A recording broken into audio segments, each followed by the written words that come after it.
Big பாஸ்கெட்டில் order பண்ணி வர்ஸ்டான experience தான் எனக்கு இது. ஆக்சுவலாக பார்த்தீங்கன்னா டெலிவரி பண்ணான்னா வீட்டுக்குள்ள தான் கொண்டு வந்து வைப்பேன்னு சொல்லி வச்சுட்டு போனாங்க. அப்புறம் தான் தெரியுது பைய நார கிழிஞ்சு கிடக்கு, அதனால தான் உள்ளே கொண்டு வந்து வச்சுட்டு போயிருக்காங்கன்னு சொல்லிட்டு. எப்போவுமே செப்டோவில் தான் ஆர்டர் போடுவேன். ஃபர்ஸ்ட் டைம் போட்டேன், எனக்கு இப்படி ஆயிடுச்சு. பஃப் ஷீட் வந்து எனக்கு மிஸ் ஆயிருந்துச்சு நான் ஆர்டர் பண்ணதில். அப்புறம் கஸ்டமர் கேர் கால் பண்ணலான்னு சொல்லி பார்த்தா அவங்களுக்கு கால் ரீச்சே ஆகலை. சரின்னு சொல்லிட்டு டெக்ஸ்ட் பண்ணி அப்படி இப்படின்னு சொல்லி கேட்டதுக்கு அவங்களுக்கு வேலெட்டில் போட்டுடுறோம், பிக் பாஸ்கெட் வேலெட் இருக்கும்ல அதில் போட்டுருவோன்னு சொல்லிட்டாங்க. அதில் போட்டால் அடுத்து நான் எப்போ யூஸ் பண்ண போகிறேன்றது எனக்கு தெரியலை.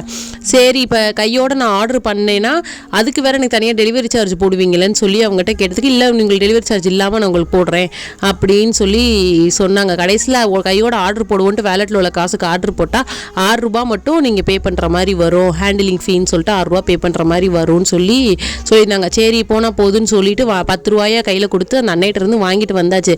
இதில் பெரிய டாஸ்கே என்னென்னா அவங்ககிட்ட பேசி போராடி நம்ம காசை அவங்க வேலெட்டில் போட வைக்கிறோம் பார்த்தீங்களா, அதை பெரிய சோதனையாக போச்சு. இந்த மாதிரி எக்ஸ்பீரியன்ஸ் உங்களுக்கு இருக்கான்னு மறக்காமல் கமெண்ட் செக்ஷன் சொல்லிட்டு போங்க. பாய்.